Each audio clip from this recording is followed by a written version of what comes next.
Hello viewers, আশা করি সবাই ভালো আছেন, সুস্থ আছেন। আজকের ভিডিওতে দেখাবো এইচপি 290G4 মাইক্রো টাওয়ার পিসির বুট মেনু থেকে উইন্ডোজ ইনস্টলেশন প্রসেস। সাথেই থাকবেন। একটা বুটেবল পেন ড্রাইভ ইনসার্ট করব। এইরকম একটা বুটেবল পেন ড্রাইভ আমরা ইনসার্ট করে নিব। তারপর পাওয়ার বাটনে প্রেস করব, F9 প্রেস করতে থাকব যতক্ষণ ডিসপ্লে আসেনি। বুট মেনু ডিসপ্লে আসবে, চলে এসেছে। আমরা এখান থেকে, যেহেতু এই পিসিটি ইউএফআই মোড, অর্থাৎ এখানে লিগেসি নেই, সুতরাং একটি মোডই শো করবে ইউএফআই। আমরা সেটা সিলেক্ট করব, এইটা পেন ড্রাইভ সিলেক্ট করে দিব। সিলেক্ট করে এন্টার দিব। নেক্সট ক্লিক করব।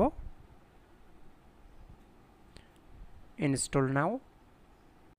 I don't have product key। এখান থেকে উইন্ডোজটা সিলেক্ট করব, নেক্সট দিব, চেক মার্ক দিব, নেক্সট, তারপর অ্যাডভান্সড। এখান থেকে ছোট ছোট যে পার্টিশনগুলো ক্রিয়েট হয় সেগুলো সব কয়টা ডিলিট করে দিব, একদম ডিলিট দিব। ছোট ছোট যেগুলো অটোমেটিক্যালি ক্রিয়েট হয় সি ড্রাইভের, রিকভারি, সিস্টেম, এমএসআর, এগুলো সবগুলো ডিলিট করে দিব। তারপর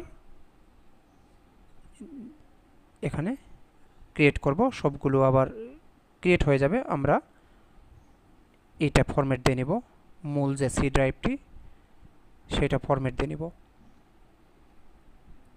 তারপর নেক্সট দিব।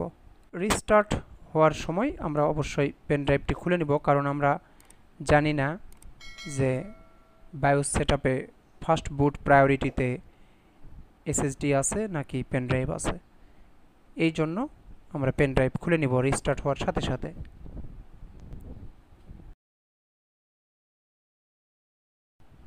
ইউনাইটেড স্টেট, নেক্সট, তারপর ইউএস, ওকে। এখানে I don't have internet click করব। ইন্টারনেট কেবলটা অবশ্যই খুলে রাখবেন, সেই ক্ষেত্রে আপনার 2 মিনিট কম লাগবে, 2-3 মিনিট। এখানে একটা নাম দিয়ে দিব, তারপর নেক্সট করব। পাসওয়ার্ড দেওয়ার দরকার নেই। এখানে এই অবস্থায় আমরা আবার রিট্রাই দিব, এটা থাকবে।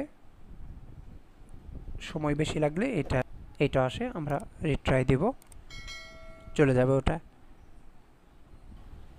তো আশা করি ভিডিওটি আপনাদের উপকারে আসবে। যদি ভালো লাগে তাহলে অবশ্যই লাইক, কমেন্ট, শেয়ার করবেন আর সাবস্ক্রাইব করে সাথে থাকবেন। আসসালামু আলাইকুম।